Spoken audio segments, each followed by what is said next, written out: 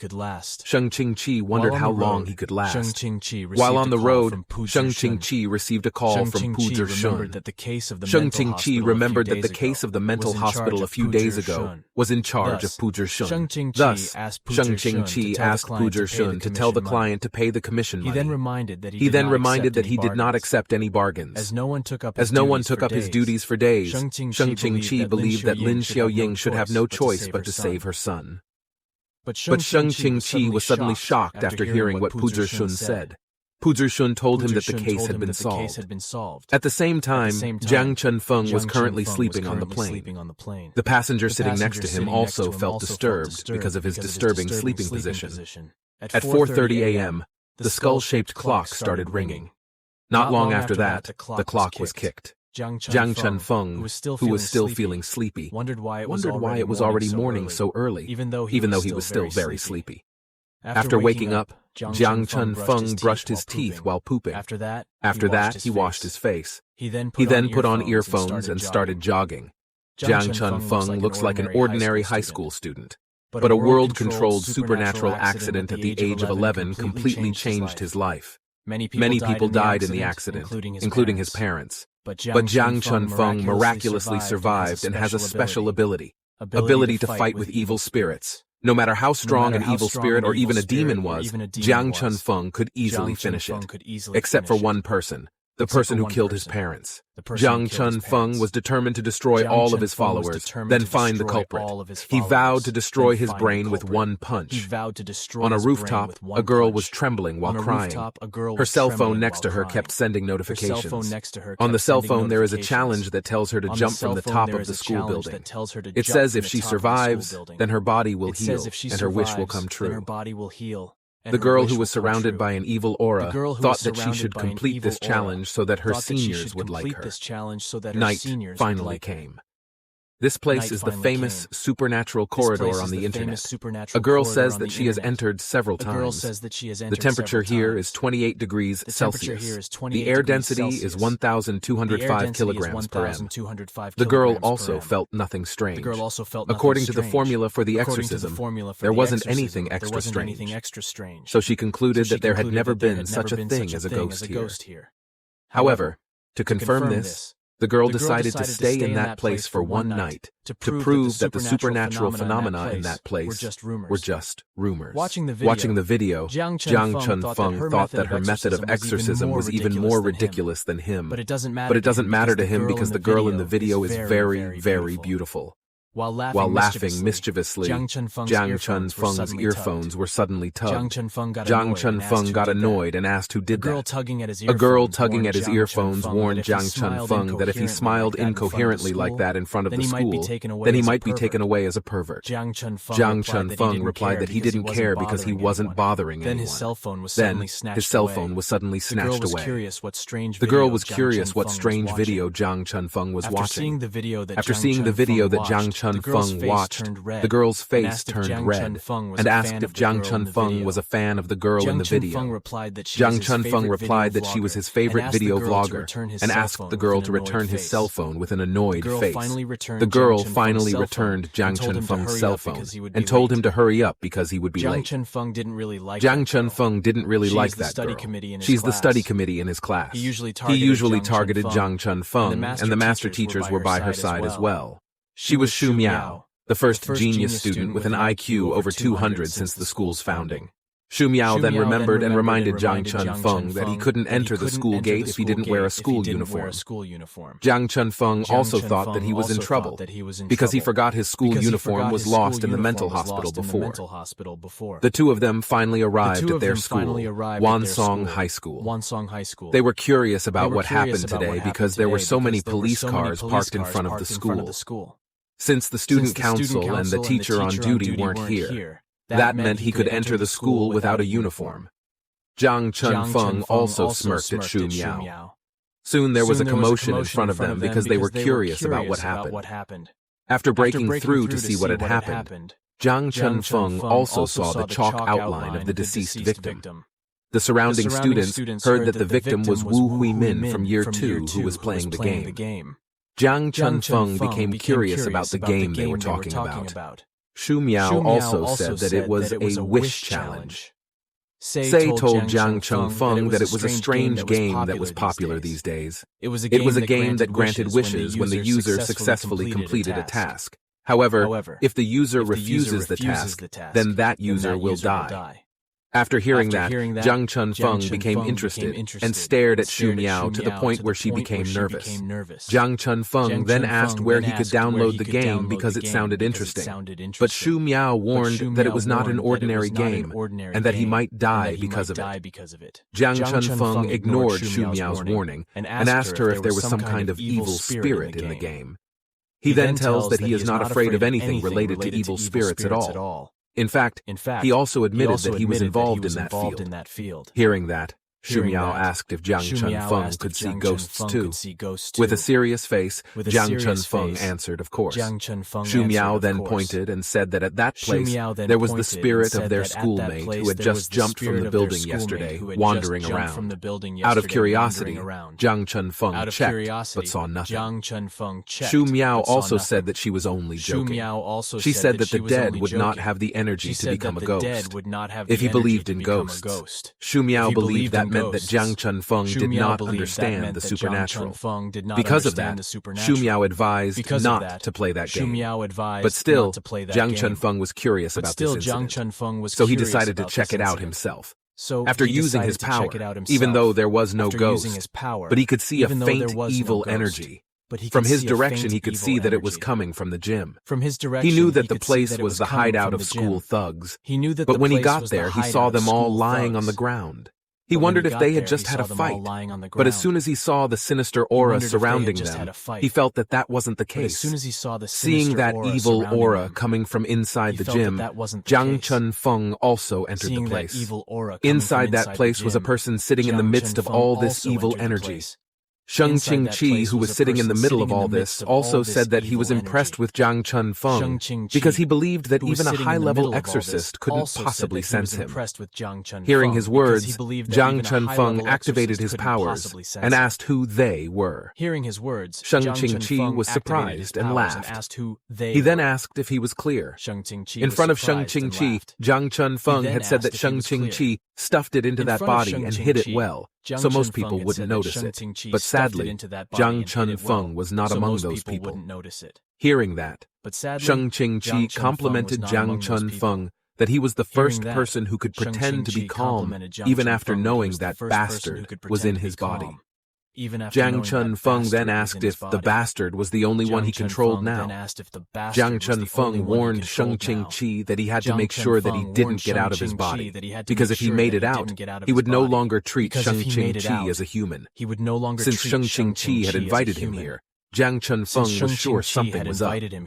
So he asked whether Shang-Chi had anything to do with the girl who jumped from the roof and threatened to kill him if he dared tell a lie. Hearing Jiang Chunfeng's threat made Shang-Chi pause. He also laughed and said that people say that idiots have no fear at all. Jiang Chunfeng was irritated by Shang-Chi's insults.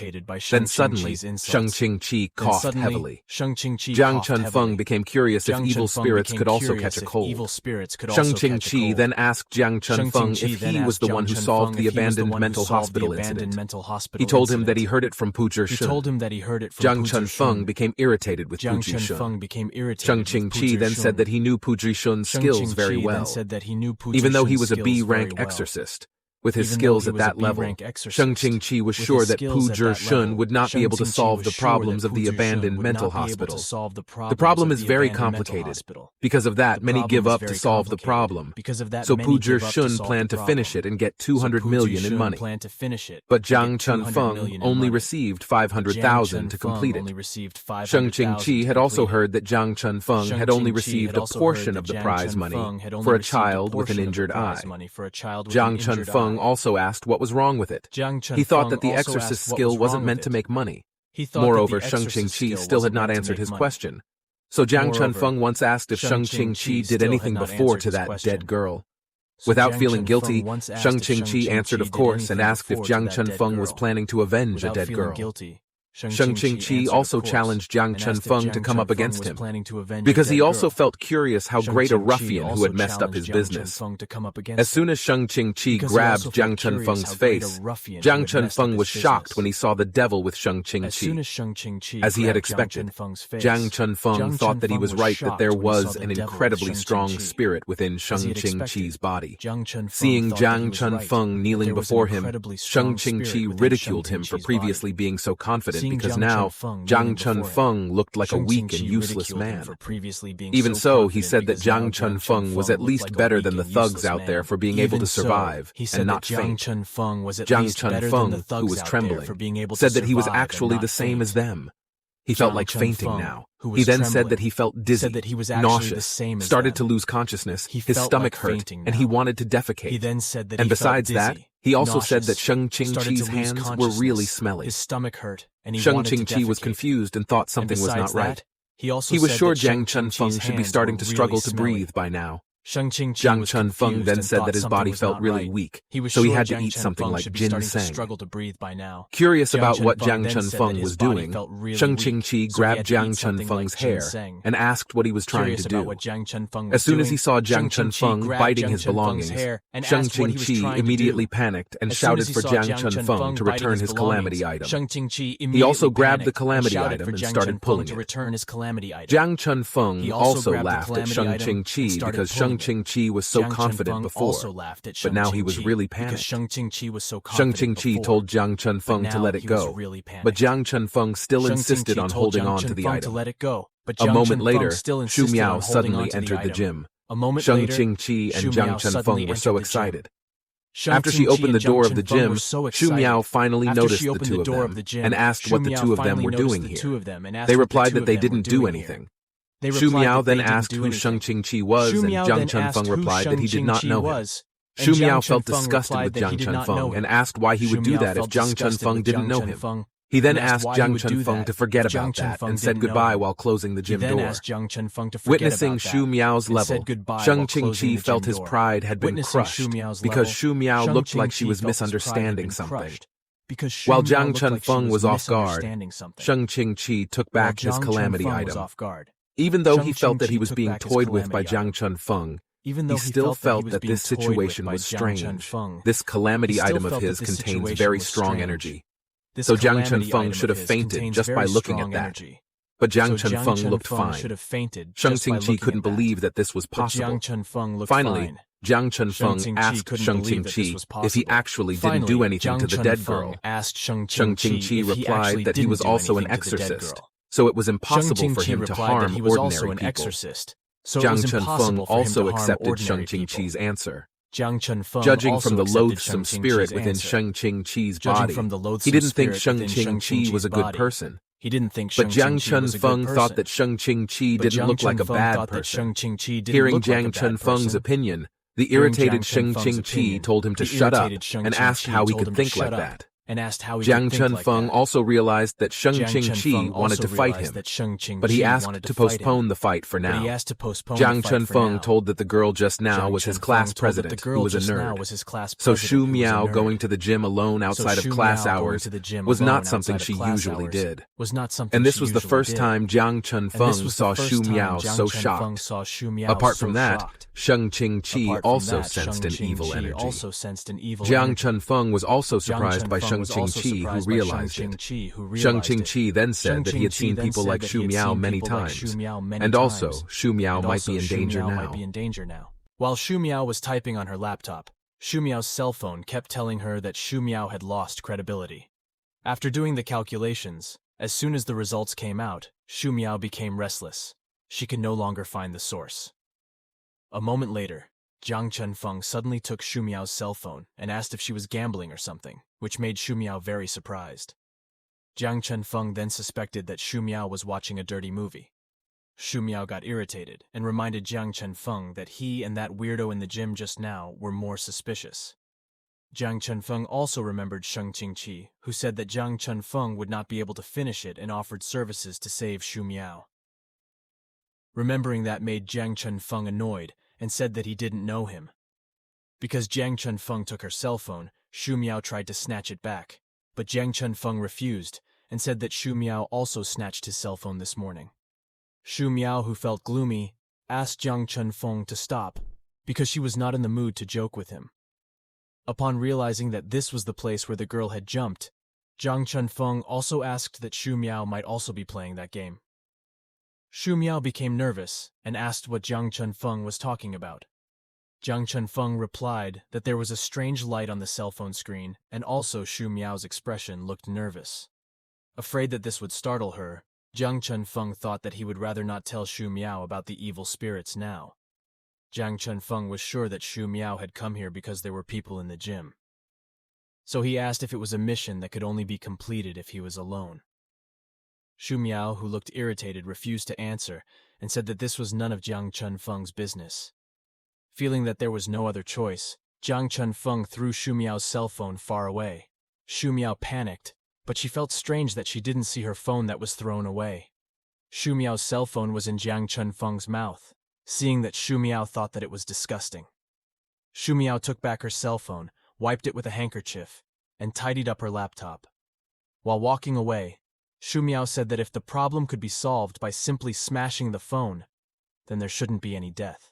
Seeing Shu Miao walking away, Jiang Chunfeng offered his help. Shu Miao also asked if Jiang Chunfeng liked horror movies. Hearing that question, Jiang Chunfeng replied that he watched movies about vampire hunting several times. Shu Miao turned her head away and mocked Jiang Chunfeng that he was just a horror movie maniac and was also at the age where he had second-grade syndrome. Jiang Chunfeng got irritated at being called Chunibu. Shu Miao then said that scientific phenomenon is a way that humans usually use to explain an unusual phenomenon. Phenomena like this are a scientific matter that is still in doubt by most people. As an exception, seeking higher sentient beings existing in this universe and studying how they control and use energy is something that is of the highest level and has something profound. In this world, there are very few people who are able to approach this truth, and they label it as something mysterious. Shu Miao also felt really stupid because she was sure that Jiang Chunfeng would not understand anything she said. Jiang Chunfeng also felt offended and said that he could understand everything he said. After saying all that she said, Shu Miao told Jiang Chunfeng not to mind the matter of the game, as it was her own problem, and told him to enjoy his own life. Seeing Shu Miao leaving, Jiang Chunfeng refused Shu Miao's warning. School has finally ended. The students came out of the school grounds. Among the school students who went home, Jiang Chunfeng, who saw Shu Miao alone, felt strange. Not only was Shu Miao ranked first in this school, but she was also ranked first in this city. This should make someone like Shu Miao famous. But other than Shu Miao talking to him, Shu Miao never interacted with anyone around him. Besides that, Jiang Chunfeng thought that Shu Miao always wore glasses that were the size of her face, and she had never seen it when she was not wearing glasses. Feeling suspicious, he intends to reveal the truth today. As Shu Miao was walking home, Jiang Chunfeng followed her from a distance. Jiang Chunfeng thought that he should focus if he didn't want to be suspected, but the girl nearby already thought that Jiang Chunfeng looked suspicious. Xu Miao was currently playing with a cat and giving it food. Witnessing that, Jiang Chunfeng sighed. He wondered why Xu Miao fed the cat for 10 minutes. Seeing Xu Miao walking away, Jiang Chunfeng offered his help. Xu Miao also asked if Jiang Chunfeng liked horror movies. Hearing that question, Jiang Chunfeng replied that he watched movies about vampire hunting several times. Xu Miao turned her head away and mocked Jiang Chunfeng that he was just a horror movie maniac and was also at the age where he had second-grade syndrome.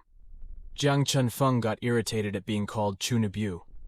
Xu Miao then said that scientific phenomenon is a way that humans usually use to explain an unusual phenomenon.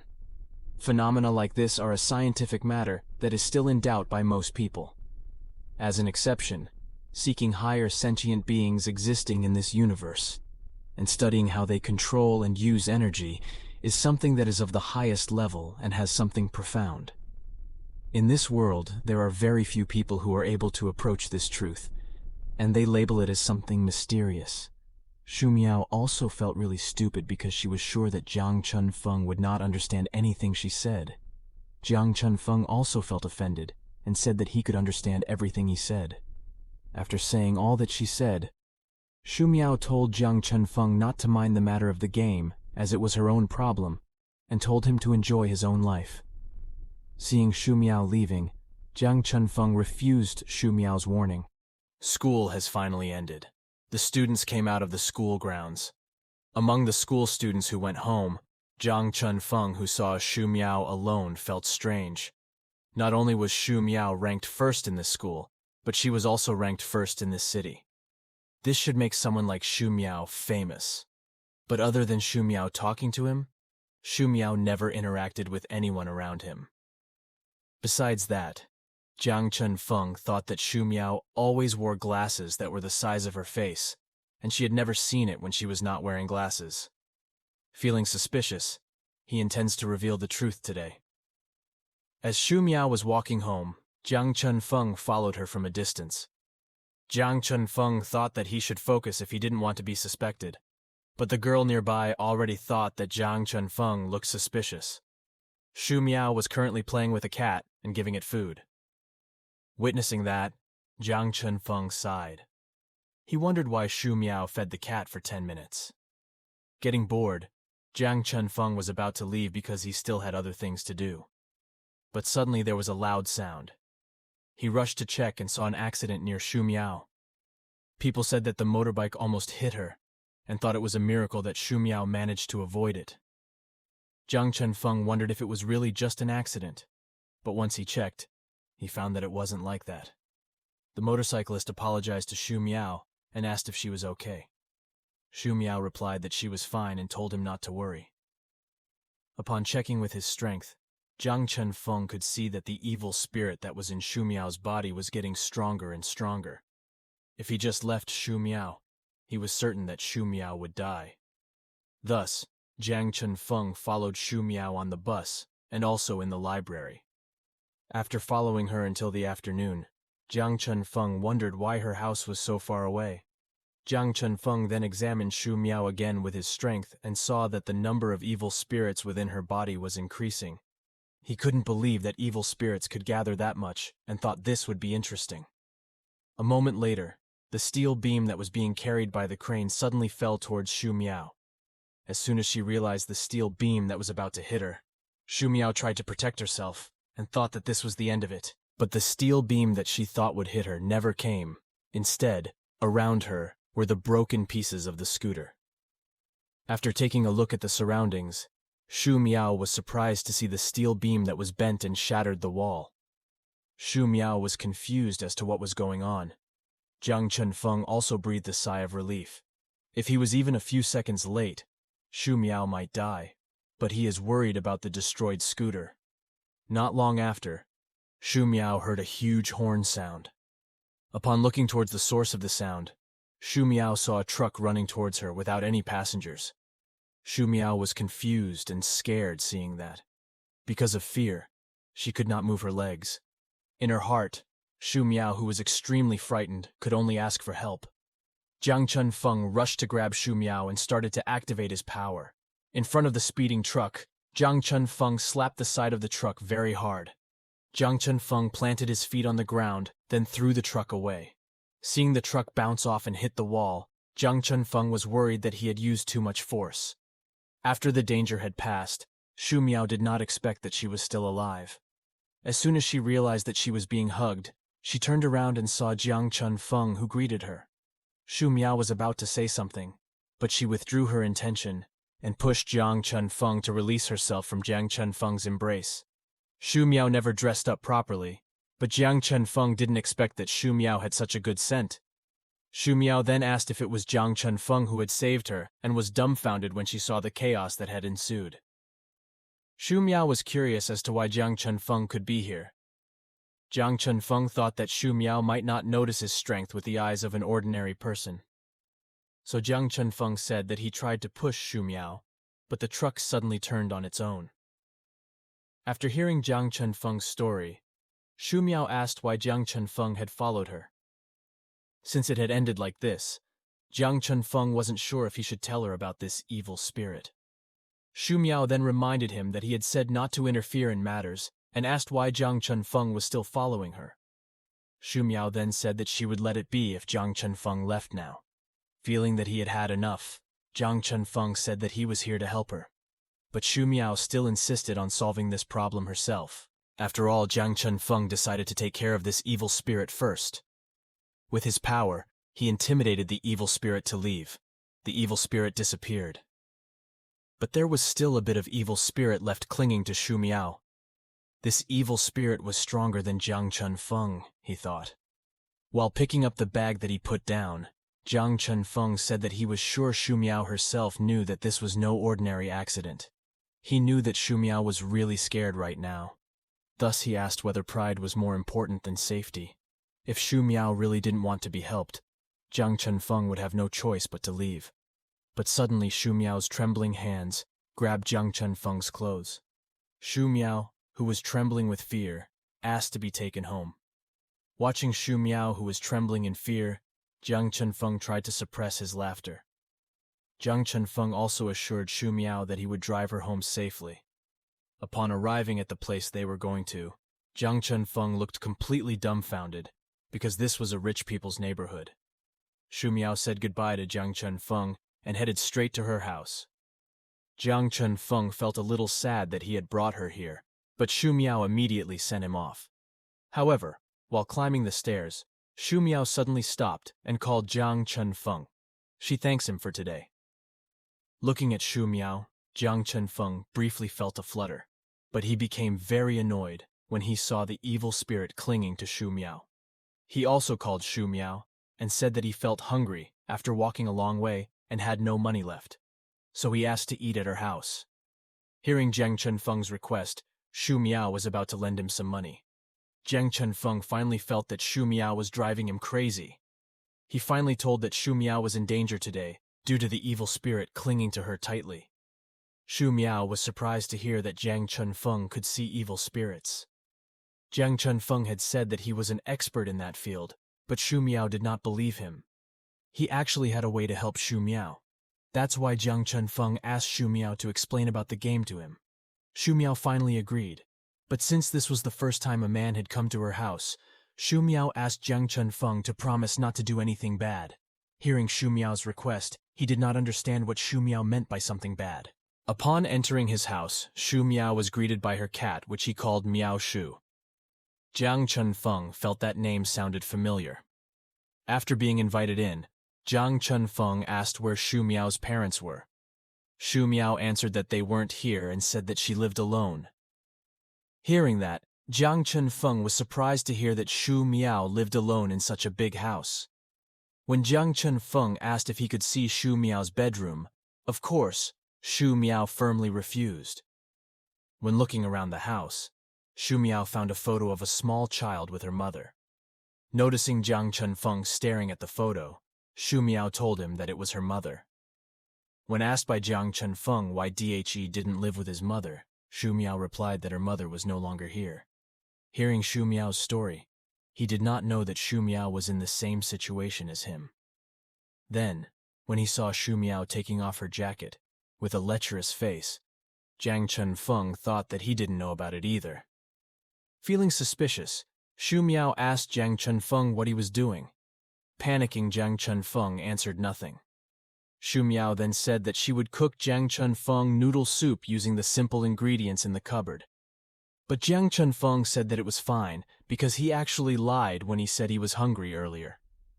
Shu Miao, who was feeling restless, asked if Jiang Chunfeng was sure he wouldn't give up on this matter. Of course, Jiang Chunfeng would confidently not back down from this matter. Shu Miao also told about Mr. A, who was a worker in a supermarket. He made a request in this game. The next day, he received a mission, and the first mission he got was to jump 1,000 times in the same place on one leg. It was difficult for him to jump 1,000 times using one leg, but he managed to complete the mission. And the second mission he received the next day was running on the highway for 1 kilometer against the flow of traffic. Mr. A was scared, but he risked his life and kept running. Luckily, he didn't have an accident. The third mission, he must put poison in all employees' food in the canteen. Mr. A accepts the mission and goes to the cafeteria at dawn and puts poison in the ingredients. Because of that, most of the workers who worked at the supermarket were rushed to the hospital, and 12 of them died. Then Mr. A became a suspect in a premeditated murder case at the supermarket, but he was finally released because the evidence needed was still lacking. Next, Shu Miao told about Miss B, who was a high school student. She felt a one-sided love with her senior. So she made a request in the game that she wants to marry her senior. The game gives 3 missions for Miss B to make her wish come true. The first mission is to eat 3 sheets of exam paper. The second mission is to seduce a physics teacher who is still single. And the third mission is to jump from the school roof. If she managed to survive, then everything would be healed immediately. Miss B successfully completes the first mission and the second mission. But on the third mission, she has no luck. She finally died. Hearing that story, Jiang Chunfeng was sure that Miss B was the girl who jumped this morning. Shu Miao said that she only gave 2 random examples. The point is that the game will provide missions with different levels of difficulty, depending on how much hope they make. Jiang Chunfeng also asked if the players managed to complete these 3 missions, then their wish would come true. However, Shu Miao answered not like that. She explains that if the player successfully completes 1 mission, then he will get 1 point. If a player refuses a mission, then the point will be deducted by 1 point. All players will start the game with 0 points, and when a player gets 3 points, then their wish will be granted. So it can be said that in the end, your request will be granted. And also vice versa. If the player continues to refuse missions and the points reach -3 points, then the player will lose credibility. The system will assume that the player has failed the game. Jiang Chunfeng finally understood. He also thought that that meant if they abandoned today's mission and did the next day's mission and continued to maintain points above -3, then they could play this game forever. Hearing Jiang Chunfeng's words, Shu Miao said that it was possible in theory, but it would be different in practice. The longer this game lasts, the more difficult the mission will be received. At first, Shu Miao thought this might look like a normal scientific phenomenon, but when DHE looked at it closely, he could feel an extraordinary power behind it. He believed even professional exorcists would have a hard time dealing with this. That was why Shu Miao didn't want Jiang Chunfeng to get involved in this and asked Jiang Chunfeng to stop involving her. But Jiang Chunfeng ignored Shu Miao and asked what if the user's credibility was all used up. He then said Shu Miao's cell phone kept beeping about credibility, so he concluded that if the player failed, then the player would be possessed by an evil spirit. Shu Miao became worried about Jiang Chunfeng and convinced Jiang Chunfeng that he was involved in this matter to investigate an important matter, so Jiang Chunfeng didn't have to do this. Suddenly, Jiang Chunfeng's stomach was really hungry this time. He also asked Shu Miao to make the noodle soup that Shu Miao said earlier. In that way, Jiang Chunfeng promised to solve the problem. To make a person win the lottery, one only needs the lottery to change the numbers written on the ticket and match them with those on the web. But To make someone fall in love can only be done by controlling the human mind. And to get him married, it means that his mind has to be controlled for quite a long time. And that requires an incredible amount of energy. It requires a considerable amount of energy. But to forcibly turn an apple into a pear, it requires the ability to transform down to the atomic level. So it would require an enormous amount of energy, a bit of radioactivity, and even magnetic force. And according to Xu Miao's speculation, this game would not be able to grant their wishes regarding their lives. But to determine the level of the request, it depends on the amount of energy needed to grant it. Because no matter how strange the phenomena that occur, in the end, they are the result of the energy that exists in nature. But Xu Miao found it strange that this game could control such a large amount of energy. In the middle of Xu Miao's talk, Jiang Chunfeng voraciously ate his noodle soup and praised Xu Miao's excellent cooking. Looking at Jiang Chunfeng, who looked like he didn't care, Xu Miao thought that the talk was not important at the moment. However, since he had already eaten it, Jiang Chunfeng said now was the time to fulfill his promise. Xu Miao also asked if Jiang Chunfeng really heard what he said. Jiang Chunfeng replied that he heard it, but he didn't care about energy or anything else. All he cared about was to solve Xu Miao's problems. And if he could get rid of the evil spirit clinging to Xu Miao, Jiang Chunfeng thought that it meant that the problem regarding this game would also be resolved. Hearing Jiang Chunfeng's words, Xu Miao thought that he was right, but she believed that it was impossible. Jiang Chunfeng also did Kabadon on Xu Miao and said that he would try it. He then asked Xu Miao to relax and was about to use his strength, but he suddenly felt an excruciating pain. After kicking Jiang Chunfeng in the crotch with his knee, Xu Miao asked him what he was doing. Jiang Chunfeng winced in pain because his vital spot had been injured. Jiang Chunfeng, who was trembling in pain, then told Xu Miao that he was only helping her. He had to put his hand on Xu Miao's face so that he could draw out the evil spirit. Xu Miao also covered her breasts and asked what kind of exorcism it was. Jiang Chunfeng got annoyed and asked what she was thinking. Jiang Chunfeng finally touched Xu Miao's face. Seeing the evil spirit possessing Xu Miao, Jiang Chunfeng cursed in his mind. He tried to expel it, but the evil spirit refused to come out. Not only that, the evil spirits kept coming and possessing Xu Miao. Amidst that, Xu Miao saw Jiang Chunfeng's face, which looked very serious. Seeing his expression, Xu Miao felt that Jiang Chunfeng really meant what he said earlier, and thought that Jiang Chunfeng was different from people who insulted and avoided him because he was a weirdo. She smiled and asked Jiang Chunfeng to stop this. Xu Miao said that this was impossible, and asked Jiang Chunfeng to leave her and go home. Xu Miao thought that she didn't want to drag Jiang Chunfeng into her troubles. Jiang Chunfeng, who was worried about Xu Miao, said if this continued, then Jiang Chunfeng would not survive tonight. Xu Miao assured Jiang Chunfeng that she would be fine, because she had many accidents today, but she is still alive and well. Thus, Xu Miao asked Jiang Chunfeng not to worry. Hearing that made Jiang Chunfeng think that if it wasn't for him, Xu Miao might have died by now. Since Xu Miao said that she started playing this game to find out something important, Jiang Chunfeng asked what kind of wish Xu Miao was making. Xu Miao refused to answer, saying that it had nothing to do with Jiang Chunfeng. Xu Miao felt that she was not afraid to die. It's just that she felt that this was all unfair.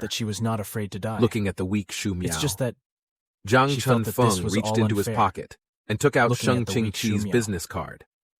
After being called by Jiang Chunfeng, Sheng Qingqi finally arrived at Xu Miao's house. When it was said that he had come quite quickly, Sheng Qingqi said that he had actually been waiting for Jiang Chunfeng to call him. With an arrogant face, Sheng Qingqi said that he had known from the start that Jiang Chunfeng wouldn't be able to solve this problem with his skills. Jiang Chunfeng got annoyed and said if Sheng Qingqi failed, then he would follow Sheng Qingqi everywhere in this world and bully him. Jiang Chunfeng also introduced Sheng Qingqi to Xu Miao. Remembering that Xu Miao was the one who interfered in his affairs at the gym earlier, Sheng Qingqi thought that he should teach Xu Miao a lesson. He also said that the number of evil spirits in Xu Miao's body was very large, and he realized that this was the reason Jiang Chunfeng was trying so hard to save her. Besides, he didn't expect the two of them to live together. Hearing Sheng Qingqi's words, Jiang Chunfeng asked what nonsense he was talking about. Seeing the behavior of the two of them, Xu Miao thought that they were very childish. She doubted that they would solve the problem. Xu Miao then called Sheng Qingqi and confirmed that she was living alone, so there was no way they were living together. Sheng Qingqi laughed inside because they were taking him too seriously. Xu Miao then said that she was not in a good state right now. But judging from Sheng Qingqi willing to help her to resolve this kind of situation, Xu Miao concluded that Sheng Qingqi was the one who had a special relationship with Jiang Chunfeng, like the relationship she saw this morning. Sheng Qingqi immediately panicked and said that this morning was just a misunderstanding. Since it was about to run out of time, Jiang Chunfeng told them to finish this quickly. Sheng Qingqi sat down and immediately said that the amount of money needed to pay him was not the amount the student had, because he wasn't a volunteer. So he said if the pay wasn't enough, then he wouldn't help. Jiang Chunfeng was confused because he didn't have much money. But suddenly, Sheng Qingqi's cell phone vibrated. Recognizing the QR code on Sheng Qingqi's business card, Xu Miao said that she did not know how much was usually paid, so he sent quite a lot. Seeing the money he received, Sheng Qingqi was surprised because it was 3 times the amount he received from usual. He now realized that he had underestimated Xu Miao. Moreover, Xu Miao said that she had already inquired about Sheng Qingqi when she was waiting for him to come earlier. Sheng Qingqi, a member of the Exorcist Association and an A-level master in the Busan faction.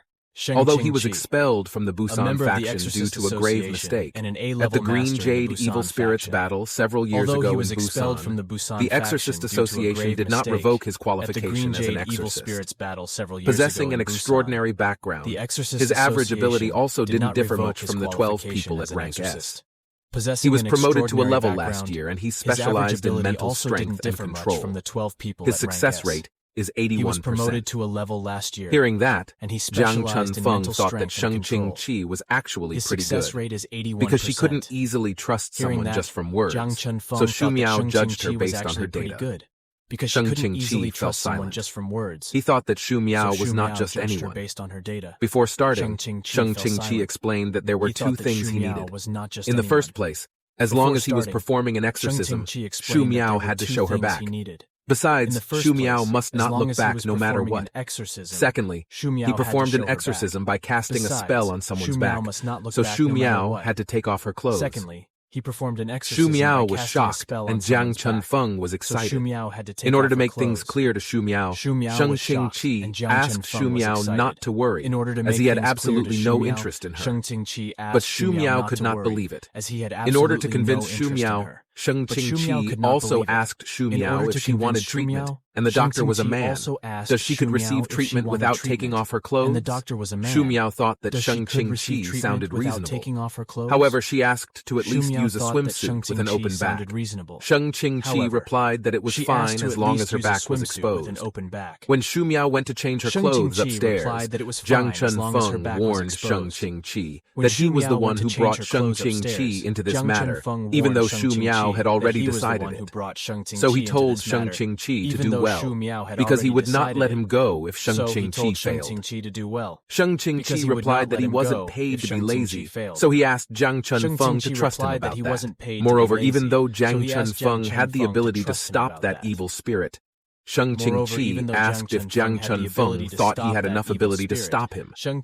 While they were talking, Xu Miao suddenly called Sheng Qingqi and said that she was ready. She then told Sheng Qingqi to go up alone and forbade Jiang Chunfeng from going up too. Jiang Chunfeng was disappointed because he wanted to see Xu Miao in a swimsuit. 20 minutes later, Jiang Chunfeng could feel 2 different energies colliding with each other. He was so curious what happened. Not long after, Sheng Qingqi opened the curtains. He looks like he's in trouble. Jiang Chunfeng felt a little worried. And sure enough, while pointing inside, Sheng Qingqi said that he was in trouble and asked Jiang Chunfeng to come up. Jiang Chunfeng climbed the stairs while running out of anxiety. He wondered what had happened for Sheng Qingqi to make such an expression. Upon arriving at Xu Miao's room, Zhang Chunfeng was surprised to see Sheng Qingqi's calamity item embedded in Xu Miao's back. The brush of the calamity item seemed to spread more and more on Xu Miao's back. Zhang Chunfeng also asked what Sheng Qingqi did to her. Sheng Qingqi was about to ask why Zhang Chunfeng said that, but Zhang Chunfeng grabbed his collar and pinned Sheng Qingqi against the wall. He was annoyed because her evil spirit was getting stronger. Sheng Qingqi asked Zhang Chunfeng to stay away from him, but Zhang Chunfeng ignored him and said that he had already warned him. Sheng Qingqi had no other choice and tried to crush Zhang Chunfeng's hand, but he was surprised because Zhang Chunfeng didn't feel anything, even though he used a force large enough that could even turn stones into sand. Zhang Chunfeng then strengthened his grip and told Sheng Qingqi to restore Xu Miao to the way it was. Sheng Qingqi also thought that Zhang Chunfeng was unreasonable for being this strong. He was wondering whether he should summon the jerk. However, suddenly Sheng Qingqi's calamity item was behaving strangely, making Zhang Chunfeng's attention diverted. Just as he was about to say that something strange was going on with his item calamity, Sheng Qingqi suddenly nuzzled Zhang Chunfeng in the face. But it was he who was in pain. He finally asked Zhang Chunfeng if his head was cold now. He said if he had intended to hurt her, then he would not have summoned Zhang Chunfeng here. After he thought about it, Zhang Chunfeng thought that he was right. Sheng Qingqi also pushed Zhang Chunfeng. He felt stupid for thinking Zhang Chunfeng could help him. He didn't need help from someone who couldn't even properly assess the situation. So he asked Zhang Chunfeng to just stand up and be quiet so as not to disturb him. Seeing this situation, Zhang Chunfeng opened his mouth and said even though he wasn't good at this, it didn't mean he had never encountered something like this. The spirit within Xu Miao's body and Sheng Qingqi's spirit seemed to entangle each other. No ordinary person could overcome this powerful energy. So it was no different from saying that Sheng Qingqi wanted Xu Miao to die now. Because of that, Zhang Chunfeng asked Sheng Qingqi to explain it. But Sheng Qingqi refused to explain. There are so many exorcist methods in this world. Simply because Zhang Chunfeng lacked knowledge, Sheng Qingqi had no reason to explain it to him. He also summoned his item Calamity. The Calamity item took out a needle and started sucking Sheng Qingqi's blood. Realizing that it was human blood, Zhang Chunfeng felt that it was very strange, but he thought that he didn't have time to think about it. Sheng Qingqi then said that the reason he had called Zhang Chunfeng here wasn't because he couldn't solve it himself. Just as he was about to say the reason, Sheng Qingqi suddenly coughed. He said the reason he didn't want to do it was that he didn't want to push himself any further than this. Thinking that this involved a life, Zhang Chunfeng thought that Sheng Qingqi probably wouldn't lie. He sighed and decided to trust him for now. Sheng Qingqi's blood had now reached his item Calamity. Right after that, Xu Miao grimaced in pain. Zhang Chunfeng realized that Sheng Qingqi was starting to incorporate a different energy now. Hearing Zhang Chunfeng say that, Sheng Qingqi said that he didn't expect Zhang Chunfeng to be able to sense a flow of energy without the aid of any tools. This was the third time this month that Sheng Qingqi had brought out evil spirits because of that game. So he asked Zhang Chunfeng if he knew what was strange about them. Hearing that question, Zhang Chunfeng replied that no matter how hard you shoot them away, other spirits would come and enter the void. And even stranger, no one knows where the spirits came from. Sheng Qingqi laughed and told him that was the reason he put his spirit into Xu Miao's body. This was the only thing for him to save Xu Miao. He then explained that there was a spirit here that didn't know where it came from, but somehow it was properly connected to his body. If there are 10 spirits in one body, then you can exorcise them slowly using exorcism easily. That's what usually happens. But the evil spirits in this game are not that easy. When they expel the spirit from their body, an equal number of other spirits will enter their body. The speed at which the spirit was expelled and the speed at which it entered him were exactly the same. No matter which exorcist takes care of this, the number of spirits will never change. So that's why he said that you wouldn't solve a case this complicated without a suitable skill set. When asked if he had managed to overcome previous cases by Zhang Chunfeng, Sheng Qingqi said of course. So he asked Zhang Chunfeng to take a look and pay attention. Zhang Chunfeng could also see that Sheng Qingqi's energy was spreading evenly. Moreover, he realized that Sheng Qingqi was very concentrated. He had no idea what he was talking about, but Zhang Chunfeng remembered remembered and asked why Sheng Qingqi had called him here. He kept asking questions until Sheng Qingqi scolded him. As this was an extremely important moment, Sheng Qingqi asked Jiang Chunfeng to shut up. He then ordered Jiang Chunfeng to remove one of Xu Miao's socks. Hearing that strange request, Jiang Chunfeng became irritated and asked what he said. As Jiang Chunfeng was taking off Xu Miao's socks, Sheng Qingqi could feel his energy spreading to all parts of Xu Miao's body. At that moment, Jiang Chunfeng was laughing because it was his first time taking off a woman's socks. Out of curiosity, Sheng Qingqi asked Jiang Chunfeng if he was from one of the four great exorcist groups. However, Jiang Chunfeng looked so clueless that it made Sheng Qingqi think that Jiang Chunfeng was a rookie. Sheng Qingqi's energy finally finished spreading throughout Xu Miao's body. He was excited because he believed that no matter how great the game was, as long as his item of calamity was inside Xu Miao's body, it would eat up all the spirits in no time. Once the connection between Xu Miao and the evil spirit was severed, it would be impossible for the evil spirit to return to her. Now is the time for him to take the next step. After Sheng Qingqi used his ability, Xu Miao's body suddenly glowed. Sheng Qingqi was relieved that Xu Miao was clean now. All the energy of the evil spirit had been completely removed from his body. If Xu Miao was an ordinary patient, then Sheng Qingqi only needed to expel the spirit from her body. But because the case is unique, the solution will be more complicated. All the spirits within Xu Miao's body had now been eaten by his calamity item, but it would not be able to deal with the spirits outside her body. The spirits had lost connection with the body's owner, so they were floating in this room. They would immediately realize that Xu Miao was the owner. And if that happened, Sheng Qingqi would have to do this all over again. Thus, Sheng Qingqi asked if Jiang Chunfeng could see the remaining spirits, because they have to destroy them all. But he saw Jiang Chunfeng, who closed his eyes. He was so annoyed and wanted to do it himself. However, Jiang Chunfeng suddenly said that Sheng Qingqi was really impatient. Now Jiang Chunfeng could see them clearly. He then readied his fist and headed towards the spirit. Sheng Qingqi became curious about what Jiang Chunfeng was doing. Jiang Chunfeng then threw a punch at the evil spirit and annihilated it. Sheng Qingqi was also surprised to witness that. Spiritual exorcist was a technique that could only be performed with a tool, incantation, talisman, or holy water.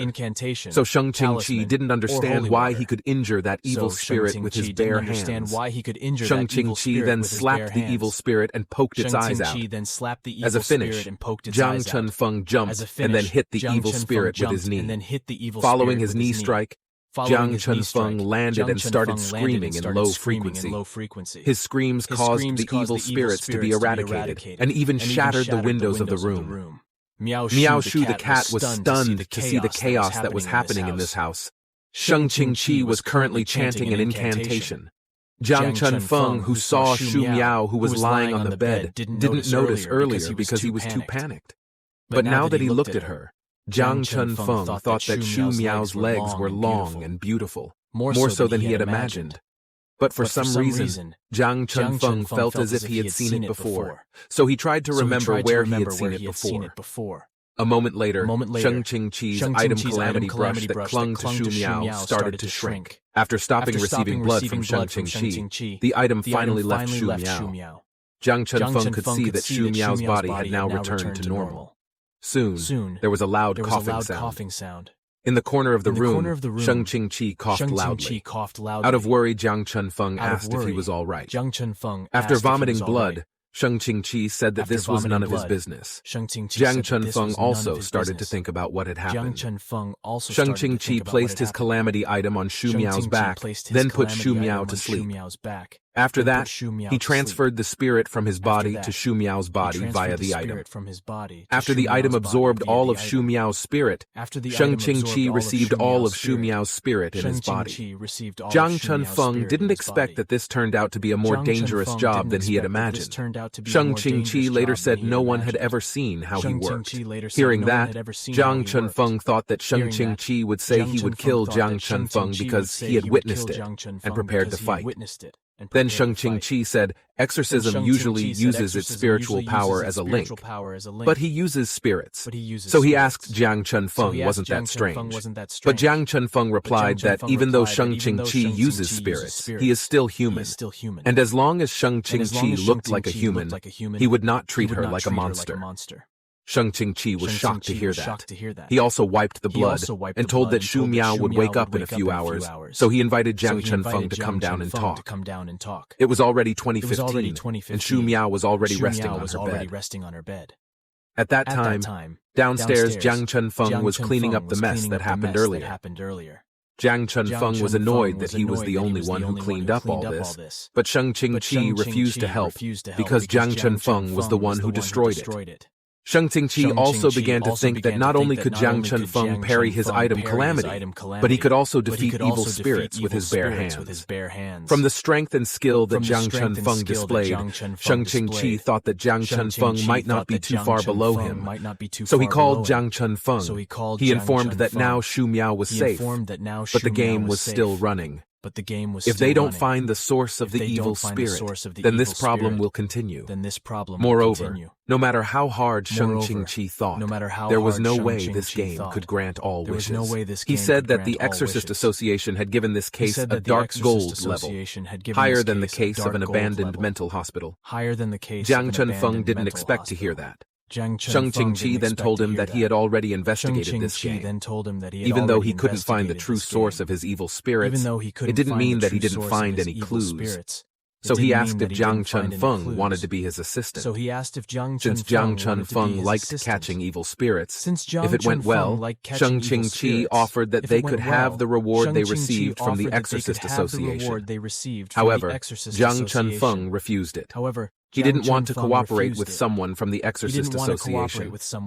He thought that not only were they useless, but they were just annoying him. Shang-Chi was irritated and offended because he was the best exorcist of this generation.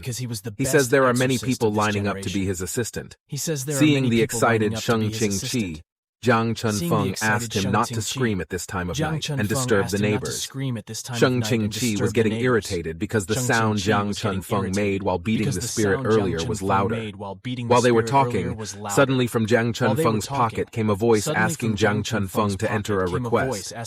Hearing that, Shang-Chi realized what that sound was. Jiang Chunfeng took out his cell phone and told him that earlier when Shang-Chi was doing an exorcism, he downloaded the game, and now the game started asking him to enter a request. Seeing Jiang Chunfeng like this, Shang-Chi thought that he must be insane, and wondered what Jiang Chunfeng even thought before doing anything. Jiang Chunfeng was curious as to what kind of request he should submit. Shang-Chi finally got ready to leave, and said that he didn't want to talk to an insane person like Jiang Chunfeng. And because Jiang Chunfeng refused to be his assistant, Shang-Chi told him never to contact him again from now on. Jiang Chunfeng was confused by Shang-Chi because he had never asked him to do that. He then started writing his request. Out of curiosity, Shang-Chi immediately asked what he had written. He also saw Jiang Chunfeng, who asked for the sun to explode. Seeing Jiang Chunfeng's request, Shang-Chi scolded him and asked if he knew how dangerous what he was doing was. Jiang Chunfeng was sure that the game couldn't blow up the sun. He was just curious what kind of mission he would get from this game. But seeing the result, Jiang Chunfeng laughed because now there was a bug attacking the game. Witnessing Jiang Chunfeng's behavior, Shang-Chi was sure that Jiang Chunfeng had completely lost his mind. He clicked his tongue and told Jiang Chunfeng to do it himself. Jiang Chunfeng said the game told him to enter another request, but Shang-Chi ignored it. Seeing this game asking for another request, Jiang Chunfeng was at a loss as to what he should enter. Elsewhere, there is a famous haunted house in XX City. It was a building that was different from the other buildings around it. A white house without windows. Many horror stories about this place. Some said they saw a strange snake on the roof of the house. Some say there are umbrellas that float by themselves in the air. And others say there are giant bats and fires there. However, no one can prove the truth of this story. The owner of the house never showed himself and never met the neighbors around him. But whoever met him said this. He is a handsome young man. Upon this. entering the courtyard, He is a Sheng handsome Qingqi young was man. greeted and called as a young Upon man by the entering fire courtyard, goblins. Sheng Qingqi They was can create a greeted and called barrier, as a and young people man by outside the fire barrier will goblins. not be able to see They what can is create a inside the barrier. And people outside While the trying to barrier enter will the not be able to house, see what is Sheng inside the Qingqi barrier. gets annoyed While because the trying to enter door the is house, broken again. Sheng Qingqi gets He annoyed scolds because someone the for door still is not broken fixing again. this. He scolds What he was someone mad for at still not was the fixing umbrella this. ghost. What he was mad This at ghost was can the control the umbrella weather ghost. and temperature This inside ghost the can barrier. control the weather And he also temperature has the inside ability to barrier. repair broken And he objects. also has the ability to Despite repair being broken scolded by objects. Sheng Qingqi, Despite being the ghost scolded by didn't say Sheng anything. Qingqi, Sheng the ghost Qingqi didn't grew say irritated anything. with him. Sheng Qingqi The fire grew goblins irritated also with him. led Sheng Qingqi The to fire enter through the goblins back also door. led Sheng Qingqi As he was to about to enter through the back door, As he someone was about greeted to enter Sheng through the back Qingqi. door, He is a someone greeted vampire Sheng summoned as Qingqi. Viscount Stan. He is a vampire He told summoned as Sheng Viscount Qingqi Stan. that Kiriko had been He looking told for Sheng him. Qingqi that Kiriko Because had he been was looking for tired, him. Sheng Because he Qingqi was told the tired, vampire to meet Sheng him and Qingqi tell him told about the this. vampire to meet him and tell But the him about vampire this. rejected that But because of the how vampire scary rejected Kiriko that was. because of how scary Hearing Kiriko that, was. Sheng Qingqi Hearing said that, nothing and Sheng entered the Qingqi house. said nothing and entered After the house. he entered, slime After he dripped entered, down on his head. slime dripped down on his head. As he looked up, someone As asked he looked Sheng up, someone Qingqi if asked he had Sheng brought Qingqi dinner and if he said had that he brought liked dinner and fresh said that he human liked fresh flesh. human flesh. However, Sheng Qingqi did Sheng not answer the Qingqi did voice. not answer the voice. The giant snake on the ceiling asked why Sheng Qingqi didn't respond. This snake was the five venomous snake. Evil spirit in the legend that has 5 types of poison. Sheng Qingqi also said that he was tired and didn't have the energy to play with him. The 5 venomous snake became annoyed by Sheng Qingqi's tone. Now that Sheng Qingqi had been playing with the 5 venomous snake for so long, he was afraid of it again. The annoyed 5 venomous snake asked if Sheng Qingqi really thought he was a young master. He said Sheng Qingqi was just an empty shell, like a dog with a collar around its neck. Hearing that made Sheng Qingqi's hands tremble in annoyance. However, he decided to ignore it. The 5 venomous snake also tried to stop Sheng Qingqi. But when he saw someone's figure, the 5 venomous snake was immediately frightened and reasoned that he was only joking. After pleading with Sheng Qingqi not to misunderstand, he started to flee. Seeing that figure, Sheng Qingqi said that he heard she wanted to meet him. But he asked to talk later because he was really tired today. But the figure said it couldn't, because the owner wanted to meet Sheng Qingqi now. That figure is evil spirit, number 78, Miss Kiriko, the maid in the house where Sheng Qingqi lived. Hearing Kiriko's words, Sheng Qingqi trembled in fear. Using what little courage he had left, Sheng Qingqi said that he didn't want to leave. But Kiriko disappeared from his sight. He then felt a presence behind him. Kiriko suddenly appeared behind Sheng Qingqi and put a fan on Sheng Qingqi's back, then used her power. He said he wouldn't say it twice. The evil spirits who witnessed that started to run away in fear of being dragged away again. The electrocuted Sheng Qingqi finally agreed to go see him. Kiriko says that's good, then disappears. Sheng Qingqi also came to the room he was headed for. Kiriko was already waiting there and told his young master to stop hesitating. He then ordered the fire goblins to open their barrier. The fire goblins entered the crest and it started to glow brightly. After a while closing his eyes because of the glare, in front of him is now a passage. Kiriko told Sheng Qingqi to come in immediately. He warns if he keeps the owner waiting too long, then no one will know what punishment he will get. Sheng Qingqi got scared and jumped into the passage. After entering the passage, the fire goblins asked Sheng Qingqi to hurry up, as they didn't want to stay here long. Sheng Qingqi opened the door in front of him. In the room there is a mirror. Looking at the mirror made Sheng Qingqi nervous and swallowed his saliva. He then walked over to the mirror. When he stood in front of the mirror, Sheng Qingqi lowered his head and saluted the master. Shortly after, from inside the mirror came a voice saying it had been 2 months now. Looking in the mirror, he saw his face turned into a devil's. The voice asked why Sheng Qingqi had not given him a soul in these 2 months. This really made him angry. Inside the mirror is Jade Devil, one of the 7 greatest devils. The frightened Sheng Qingqi said that it was just a misunderstanding and asked Jade Devil to listen to his explanation. Jade Devil also asked if Sheng Qingqi refused to serve him anymore. Sheng Qingqi then answered, of course not. He said that a soul like that can only be obtained from the corpse of an evil spirit. Also, recently, the Exorcist Association started not issuing missions related to evil spirits. He tells her that he tried hard to get to her and found her in an abandoned mental hospital. But there was a strange person who stole the case from him, and all the corpses of the evil spirits were handed over to the Exorcist Association. Not accepting Sheng Qingqi's excuses, Jade Devil asked if Sheng Qingqi was sure it wasn't because he wasted time due to his greed for money, and thought he was the only one who could beat that evil spirit.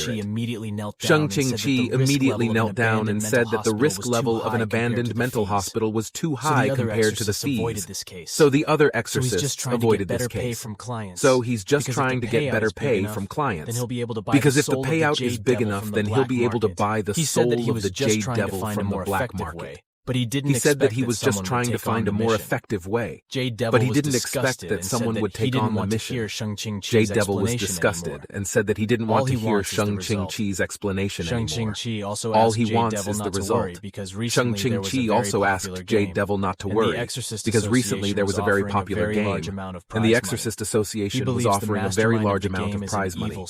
He believes the mastermind of the game is an evil spirit. However, Jade Devil, who heard that, told Sheng Qingqi not to touch the game. Even he didn't know how great the master behind the game was. If Sheng Qingqi persisted in tackling the game, Jade Devil was certain that Sheng Qingqi would die. Sheng Qingqi was surprised, because the game even made a devil try to avoid it. However, Jade Devil demanded that Sheng Qingqi give him a soul within this month, and reminded of the contract between them if Sheng Qingqi did not want the children to become his food. Sheng Qingqi, who broke out in cold sweat, begged Jade Devil not to hurt the children, because Jade Devil promised not to hurt them. Jade Devil always attached importance to trust, so he demanded that Sheng Qingqi fulfill the terms of the contract between them if Sheng Qingqi wanted to protect them. Sheng Qingqi also asked if Kiriko was an evil spirit. Hearing that, Jade Devil was speechless. Sheng Qingqi then asked why he didn't eat Kiriko if the Jade Devil needed a soul. Jade Devil immediately felt angry and felt offended, because Sheng Qingqi dared to make suggestions to him. Sheng Qingqi was also frightened and said that this was a misunderstanding. However, Jade Devil ignored Sheng Qingqi and said that he should be the one to decide whether there was a misunderstanding or not. Suddenly, Sheng Qingqi's left hand was severed. He then lost his balance. Not only was his left hand severed, but both his hands and feet were severed. Jade Devil had no intention of letting Sheng Qingqi off easily after Sheng Qingqi broke his promise. He also said that maybe Sheng Qingqi might be feeling too comfortable due to the pain and nerves not working. Hearing that made Sheng Qingqi feel a sense of terror. He promised that he would prepare the best soul to give to him this month. Even so, Jade Devil said Sheng Qingqi still had to accept the punishment for having made a mistake, so he would not repeat the same mistake again. With a cynical smile, Jade Devil said that the pain felt by humans is pleasure for him. Sheng Qingqi was even more terrified and begged him, but Jade Devil ignored him and activated the pain Sheng Qingqi. An unimaginable pain began to be felt by Sheng Qingqi. He tried to endure the pain, but it was all in vain. It was proven by Sheng Qingqi's loud shout. The fire goblins who heard that thought that Sheng Qingqi probably wouldn't come out in a few hours. After a while, Sheng Qingqi's body recovered completely. Because Sheng Qingqi had to find a soul for him, Jade Devil returned his arms and legs. But he warned next that not only would he make a pact with Sheng Qingqi's friend, but he would also make Sheng Qingqi feel pain worse than death. He also called Sheng Qingqi his son and asked if he understood, but Sheng Qingqi was unable to reply. Sheng Qingqi, who was lying on the ground, did not understand how long his fate as a dog would end and why this had to happen to him. In his despair, he prayed to God to be saved. At Shu Miao's house, Shu Miao, who had already woken up, was walking down the stairs. He also saw Jiang Chunfeng sleeping on his sofa and thought that he was still here. Shu Miao was curious about what Jiang Chunfeng had been doing since he looked so tired. He then saw a paper. The paper contains various kinds of exercises. Looking at the numbers, Shu Miao thought that it was a lie.